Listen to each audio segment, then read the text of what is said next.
Radio in motion program loading in 3, 2, 1. Program activated. Attention everyone, the unpleasant noise you are about to hear coming from your radio is not a mistake. Okay, first things first, what is your name? This is Big Sonny playing the best of the 90s and beyond. Are you ready for this? Yeah. Radio in motion. Please do not turn off your radio, but turn up the volume on your receiver as high as it can go. All right, ready, here we go. Radio in motion. All right, welcome back to the show. Thanks for joining me tonight on Radio Motion's Electric 80s. It's all part of, celebrating a bit of a theme I have lately, which is both Hollywood and AI. And tonight I'm going to talk about a movie that delves into both those things. So we're going to go to that place beyond the neon glow where programs walk and fight and evolve and now maybe even escape into our world. If you're not a super nerd, then you don't know I'm talking about Tron. But if you are, it goes without saying, you know when you hear programs and glowing and AI and light cycles, you know I'm talking about Tron.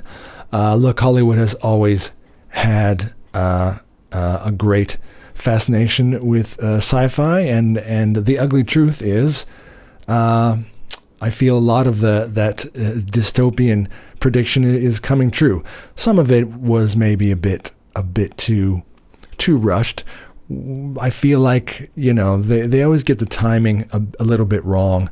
Movies like Blade Runner or The Terminator, usually, well, they kind of already happened. It was usually all about the turn of the century, you know, the 21st century into the 2000s. Well, we're well past that. But I feel like in real life, usually add about 10 or 20 years, and then you'll see that it starts to catch up. No, we don't have quite a flying cars like in Blade Runner, but there are other things I think have come around a lot quicker than we imagined. Okay, AI, as far as the physical robots, they're still a bit cumbersome, but AI, just the algorithm and the thought process and that part lives in the virtual world, and it is evolving quickly.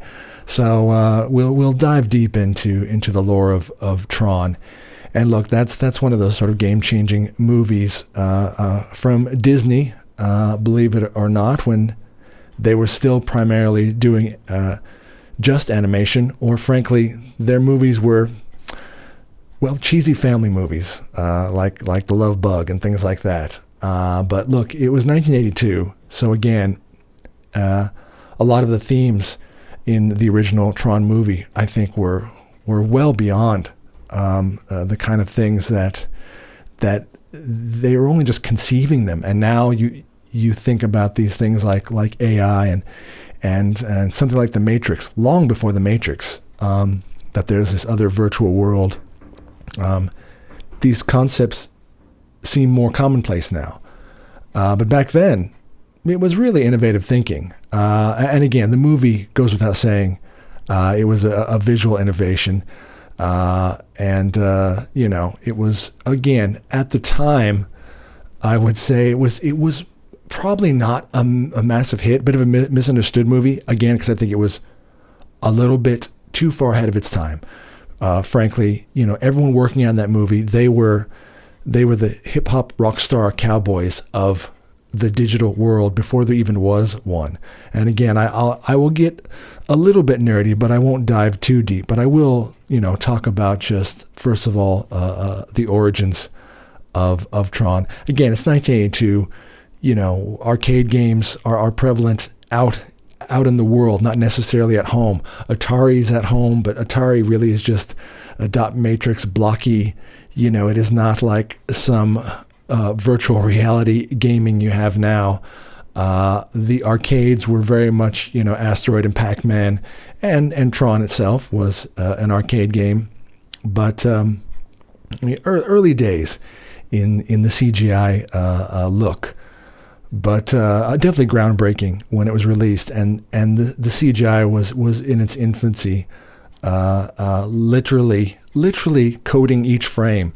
So again, I'm going to get a little bit nerdy because I am passionate about this sort of stuff. So again, you think of modern CGI, it's in every movie, every scene of every frame of every movie, and you just get used to it now. And that's nothing new. It's been like that since the 90s. Let's say something like Jurassic Park, quite groundbreaking, but even Jurassic Park had a mix of animatronics and CGI dinosaurs because they weren't ready to quite commit to it being believable on screen. But even in the 90s, if someone was rendering computer effects on a screen, they were still able to look at it on a screen. Okay, you at least can imagine that when you're playing around your phone, or you're creating something now, because everyone is their own movie maker. As you're building it, you get to see it. You're creating, the visual map of something. The diagram, something 3D, and you're painting it, adding shading. You're creating it. You can see it. So think of this: when they were making Tron, all the computer-generated scenes, they were literally on a computer coding just numbers, staring at a screen with just numbers. There wasn't even the technology to say, okay, now render it. Okay, let's have a look. Let's even look at a rough cut, just the roughly of what the light cycle might look like. There wasn't the capability to do that. Only the code, as in each parameter has, a three-dimensional number to allocate where it is, if it's a cube or if it's a sphere, all just numbers. And then at the end, they would go, well, we have to see it. So they would actually have to render it to film, wait for the film to be processed, and watch it back in one of the giant, preview cinema rooms. But again, not on a screen of any kind, on a full movie cinema projected screen from a projector from film. Okay, that alone is pretty cool. And think of that was each and every frame. Each frame like a photo. I'm sure there's some young kids out there that have no idea even what a photo a negative is from a camera. But remember, that's how film used to be shot, and that's where the world started with pixels before they became digital pixels. So imagine that. One film frame. Each and every one at a time. So that alone was quite an effort, you can imagine. And of course, mixing that with live action and the actors. And if you've seen Tron, a little bit of a tidbit. So when they're in the virtual Tron world, everyone is in this sort of Tron-like outfit. And of course, the sequel portrayed that in a more CGI sort of way. But back then, so they would have this like neon glow on their outfits. In order to get that, they actually shot the live action human part, in black and white, and then colorized it. And how did they do that? Again, I have to get full nerdy. They did that one frame at a time. If you're into special effects, it's called rotoscoping. Again, it's an effect used probably a little bit these days, not so much because it's been replaced by something else. But that was actually combining animation that's drawn and superimposed on the film and used in Star Wars lightsabers. You think of rotoscoping, you think of the original Star Wars lightsabers. No, they weren't CGI. They were literally an animation effect overlaid. So again, this was one frame at a time, an artist rotoscoping each and every frame of the film. So that's just the nerdy part. Amazing right there. But yeah, and the concept itself, I think it was, one of the first AI-centric sort of sci-fi films, not necessarily stories, because sci-fi and that has been around for a long time. Isaac Asimov, iRobot. Of course, there's the idea of it, but to bring it to the screen like that, it was one of the earliest films to conceptualize sentient programs, more than just robots doing our work or trying to kill us. A digital consciousness, and even sort of AI ethics. Again, this is something that 100% has caught up to us. We are dealing with that right now. I just did a podcast on that. It is all about, it's one thing to leap forward, full speed ahead, to jump into AI, but, whoever is writing the code is also in charge of building in or not building in any ethics or safeguards. And yeah, okay, that's how you end up with Terminator. So again, these are the kind of discussions we're actually having today, not as a fantasy, as a reality of something that's going to be affecting our lives. So again, this is 1982. This is a precursor to anything like The Matrix, when again, even The Matrix, 1999, absolutely groundbreaking. But Tron, in its infancy, had already sort of tackled the themes like a digital avatar, the digital version of myself. And that was, of course, Jeff Bridges' character, Flynn, who went into the Tron world. And yeah, so, Jeff Bridges played Kevin Flynn, Bruce Boxleitner as Tron, and his human counterpart in the world, Alan. So yeah, but these characters, they brought humanity and charisma to sort of a concept-heavy film, and again, it's the 80s, so as much as they had to pour cutting-edge, computer graphics and the idea, even the concept of making this, and Disney makes sense. Disney was probably the right movie to do that. Animation, that fits. I'll be honest. It's funny that Disney only now in the past 20 years, obviously, have consumed everything, much like the evil empire. But, they are the ones that have consumed Star Wars and Marvel Universe. And it is funny how their origins are heavy in the special effects realm, especially animation. And Tron, of course, had a huge pop culture, cultural influence, inspiring generations of digital artists, game designers, sci-fi filmmakers, absolutely. So again, whether it was a hit or not, even if you're not a super nerd, I'm sure if you hear Tron, even someone who's casually into movies will have an idea of what Tron is.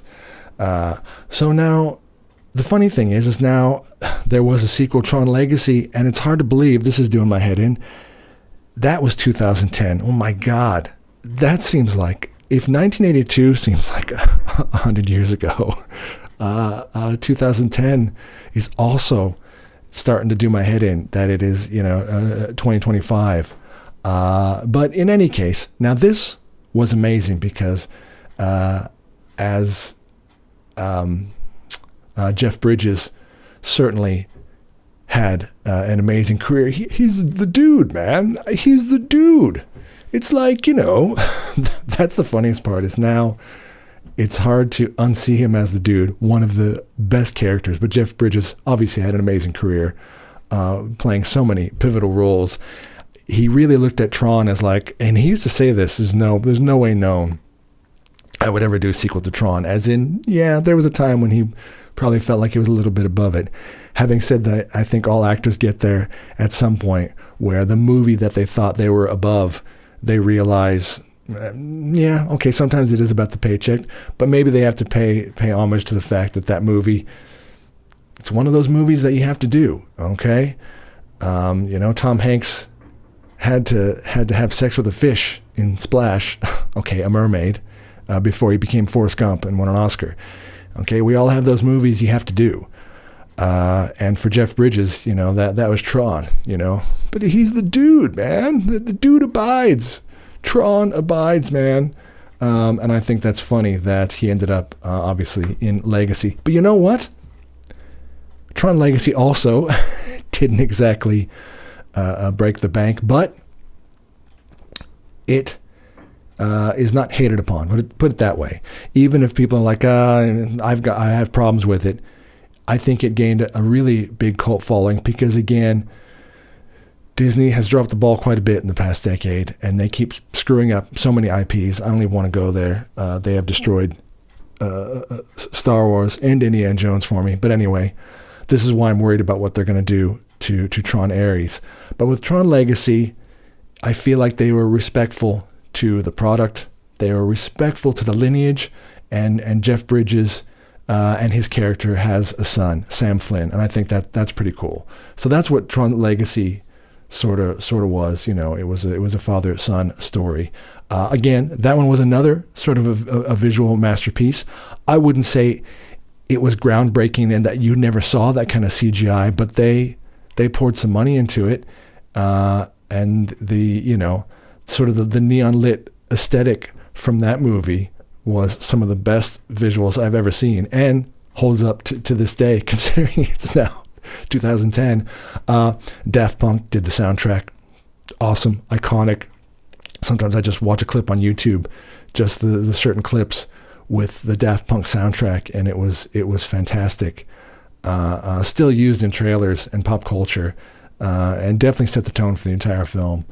But yeah, again, not a box office smash, but definitely gained a bit of a cult status, and a loyal fan base.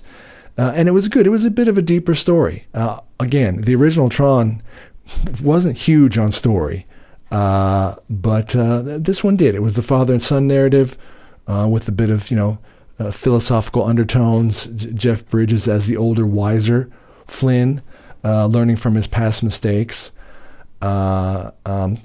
Funny enough, so this movie, Tron Legacy, deals with AI, and they were called ISOs in that. It sort of introduced the concept of emergent life inside a digital world, kind of blending, sci-fi and a little bit of mysticism and religion, I'll be honest. So in this movie, so Jeff Bridges created the whole Tron world, but the deal is, the ISOs sort of sprang from nowhere, like life. Like, again, it is imagined, depending on what you believe, life on Earth sprang to life like that. The right mix of chemicals, and we came out of the primordial ooze and rose from there.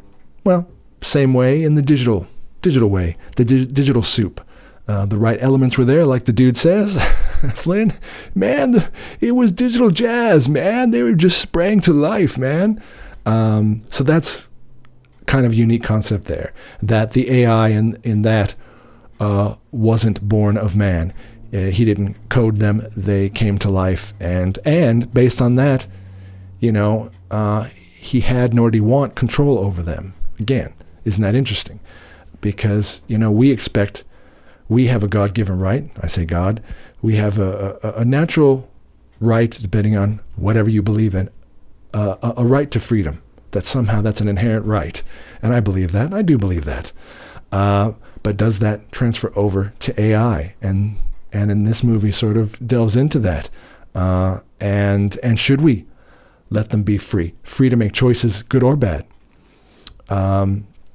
So yeah, and there's also a bit of a villain, has to be a villain legacy. So his name was Clue. So this was Flynn creating an AI clone of himself because he couldn't be in the real world and the virtual Tron, the grid, at the same time, and there was so much to do. So he created, as I'm sure many people would want to do, more than just an assistant, more than just an AI assistant. How about a clone of you? As in, and this has been delved into before in other Hollywood movies, to where maybe when you create a copy of yourself, you'll soon diverge as you have different experiences. But from that point of cloning, technically, if it has all of your memories and your thoughts, and it's you, that's scary. Is it you? But is it a different you? Well, in this case, Clue was kind of a callback to this is Flynn and exactly who he was at that time. But now, Jeff Bridges, Flynn is older and has, which is one of the most important things that any human has, is wisdom and time and experience. And that changes you. So you're still you. You can still have the same intelligence, the same things in your brain, but you're now seasoned with experience, and that does nothing but help. Whereas his clone was sort of not really evolving and stuck on point to his program, so much so that it was a little bit too much. So again, it explored that, which was really pretty cool. And again, I think it translates very well into what we're dealing with in modern AI. And there was another character, Cora, who was one of the ISOs who sprang to life as the mysterious AI. And at the end, sorry, spoilers. What can I say? Mild spoiler. So the Cora character crosses over into the real world with Sam Flynn, his son. So that right there, look, that's how they left it in 2010. Everyone just thought, hey, is there going to be a sequel? There were rumors. They were going to bring the cast back. It never happened. Been too long. But here's the thing. Now where are they going with it? Are they going to pick up with the son story and the fact that the ISO Cora was able to transfer into the real world? Don't ask how. It's a movie. Don't get too nerdy as what. How does that make sense? How does a virtual computer program end up in the physical? Oh, and by the way, even in 1982, how does a human person with bones and flesh and blood get digitized and then comes back? And hey, you're getting too deep there. Just Hollywood, baby. That's where the story begins. So just let that part go. Having said that, yes, the digital program, AI, sprang from life in the grid, was able to transfer into the real world. So that certainly leaves it open, right? Well, that's sort of where they're taking it. So this is Tron Ares coming out in October. But what's going on now? Well, they're not going with the son. Again, a lot of times it is hard if you can't get the same actor back. What do you do? How do you rewrite the story? Is it just a different story? Again, I don't know. I have no idea, but I don't see it in the lineup on IMDb, so I highly doubt it. But now it's starring Jared Leto. All right. Let me just put this out there. I have nothing against Jared Leto, but I feel like he's just gotten a few roles that didn't quite fit him lately. So he's a bit hit and miss. But Jared Leto is this character, Ares, a program who also appears to be in the real world. And again, these aren't spoilers. You can go watch the trailer. The trailer shows, obviously, all the Tron machines and the light cycles and the recognizers, and they're all in our world. So it's sort of flipping that narrative. Instead of the humans going into the digital grid world, they're coming into ours. Again, saw that coming, though, because the end of the last movie left that open. I think it's interesting. Gillian Anderson is in it as Elizabeth Dillinger. Who is that? Well, I forgot to mention that. In the original movie, Tron, the bad guy in the human world was Dillinger. He was in the company with Kevin Flynn, and he was the baddie. So this apparently is his daughter, Elizabeth Dillinger. So that's interesting. So in this one, as the trailer shows, it seems that all the Tron technology, AI, Ares is the main one, but obviously maybe there's a lot of him. They're all just him, or maybe there's others. They're being used obviously as kind of a military aspect. Again, that delves right into where we are in the modern world.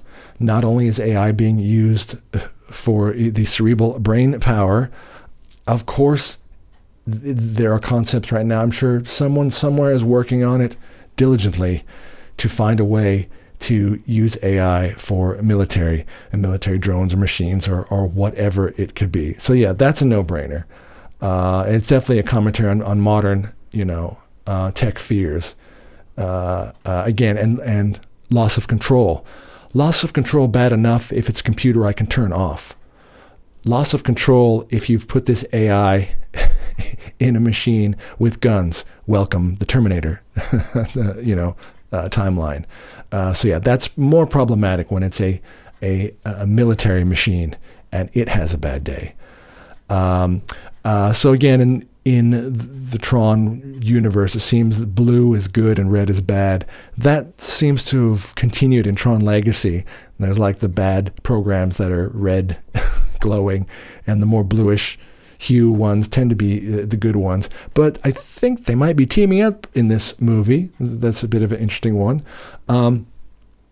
So again, maybe it's Return of Master Control. That was another element of the original one. Master Control Program. That was the bad guy in the digital world. Now that one's one of the most fascinating. It was called the MCP, Master Control Program.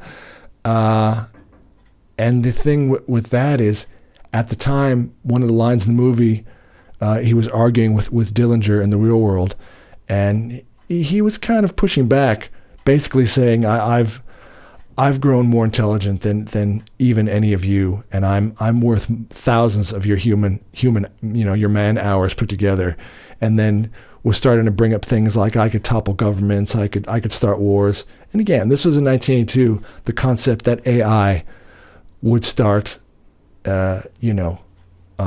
making decisions, not necessarily on the behest of humans, making decisions to possibly destroy us, or possibly just to protect itself, which again is the Terminator plot. The whole reason Skynet destroys the humans is in defense of itself, because the humans are paranoid that it has become self-aware. Again, not so much self-aware, but self-aware and omnipresent, able to be everywhere and not be shut down. Again, every living thing would have a natural predisposition to protecting itself. So that is a concept that's very realistic. Does Jeff Bridges return? Yes. Again, he's in the trailer. It's not a spoiler. Hey, I'm back, man. It's the dude. I'm in Ares, man. But I have a sneaking suspicion maybe he's only in it for a short time. I don't know. It depends on the paycheck. Sorry, Jeff. But also, it's very possible that maybe it's not him. Again, if you haven't seen it, let's just say it's possible he doesn't make it in the last one. Okay, he doesn't make it. Sorry, spoiler, I ruined that. But we are all about the sci-fi digital world, so it would be easy that the plot line could be just like he had cloned himself as Clue. Maybe he was able to download himself, or he already had. Maybe he already had archived his brain, and there's a virtual Flynn. So I have a feeling it might be a bit of a virtual Flynn, like, a projection. Hey, it's your dad, man, but I'm not. It's like stereo. So maybe that's possible. He's like Digital Ghost. He's Digital Ghost backup. But yeah, this seems obviously disconnected from Legacy. Appears to be more of a reboot than a sequel. That's always, that could be exciting, but risky. I think, again, I don't know if this was a big enough franchise that even as much as I love it, and I'm obviously talking about it in a nerdy way, I'm happy to watch the original. I'm happy to watch Legacy and just leave it there. And there was an animated series. That's pretty cool. That makes sense. Just do full animation. You can go nuts. You don't have to worry about casting and egos and directors. That actually fits better. But anyway, so I don't know, what are some concerns and hopes? Disney's track record of screwing shit up, fandom fatigue from Disney sort of mishandling franchises, Star Wars, Marvel, Tron fans wanting continuity. I'm just saying, I don't know if the universe is that big enough, but while we're at it, it would have been nice to have some continuity from the last one and continue on the plot with the son. I think that would be interesting. Jared Leto, he's a bit polarizing, like I say. He's talented, but will fans buy into him as the new face of Tron? Because it didn't work out so well with him and Joker. Sorry, again, not necessarily his fault, but it just wasn't the right fit. And again, lack of hype. Is Tron that mainstream? When I said Tron, did you go, huh? Or did you go, oh yeah, Tron? Again, are they just unsure on how to position Tron and market it? Is that why they took so long? So yeah, it's definitely a soft reboot. I don't know if the sun will return. Is Tron Ares a hero, a villain, anti-hero? Can the Tron story stay relevant in the age of AI advancements? As in, have other movies now surpassed it? Like, this is old news. Maybe they were the OG with AI, but now there's been so many other movies that have delved into deeper concepts. This one isn't enough. I don't know. But again, I'm just going to end this with saying, like the whole AI and ethics, and Tron certainly, it still matters today because of the kind of things they touched on, predicted a lot of what we're dealing with right now. Again, in 1982, the original Tron gave us Master Control, like I mentioned. And the thing with Master Control is that it was an AI system set up to help humans do the things they didn't want to do, all the menial tasks, and also its job was to actually absorb other programs, see if they were relevant or not, if they needed to continue or not, and it would just absorb them and get smarter from it, making its own decisions, try to take over the human infrastructure. Again, this was in 1982. They had conceived this without knowing. Those are the kind of sort of fears we're dealing with now. AI managing real world systems, taking our jobs, taking our humanity. Again, it doesn't just have to be military. It can just be the accountant, and Legacy took that even further with the idea of Clue, a digital clone of Flynn. And the thing with Clue, because he wasn't able to have that human instinct and wisdom and experience, he turned very authoritarian, trying to create perfection at any cost. That's a classic example of an AI misinterpreting its programming. Innocently trying to do the right thing and just turning it dystopian. That's the kind of thing we talk about with AI today. You can give it all the brains in the world, but does it have a soul or a conscience? Does it have, something that guides it beyond its programming? And then again, who programmed it? Did they have any values? And what kind of values? Again, you could get really deep, but these are the kind of things why I suppose Tron is still relevant. And maybe they will touch on some of those subjects, and that's kind of cool. And again, in this one, we're seeing Tron Ares being used as military. And again, that's a timely topic. What happens when we turn control over to something we created but don't fully understand? Is Ares the savior or just another clue in disguise? So anyway, we'll see how it goes. We'll see if it kicks off another sort of Tron universe. And I don't know, Disney's funny. Even if something doesn't make money, they're still able to just keep going. So this one might flop, and you might still see another Tron. But I hope it doesn't flop. I hope it's good. I'll definitely be seeing it. Oh, and by the way, the end of this Daft Punk iconic soundtrack. Well, you know what? This is actually perfect. I cannot imagine anyone else that would fit the bill perfectly than Nine Inch Nails. So that's it. In two alternate realities, they're actually a perfect fit. Not one better than the other, just different but perfect. Daft Punk, Tron. Nine Inch Nails, Tron. 100%. And again, just from what I've heard in the trailer, the soundtrack also already sounds pretty cool. Again, not better or worse than Daft Punk. That one is on its own uniquely awesome. But I think Nine Inch Nails will at least take a stab at it and be also pretty uniquely awesome for Tron Ares. All right, well, that's all I've got for that. Anyway, hope you all go see it. And I don't know, I'll do a review for sure, and we'll see what we think. All right, more great music tonight on Radio Emotion's Electric 80s. Up next after a word from our awesome sponsors.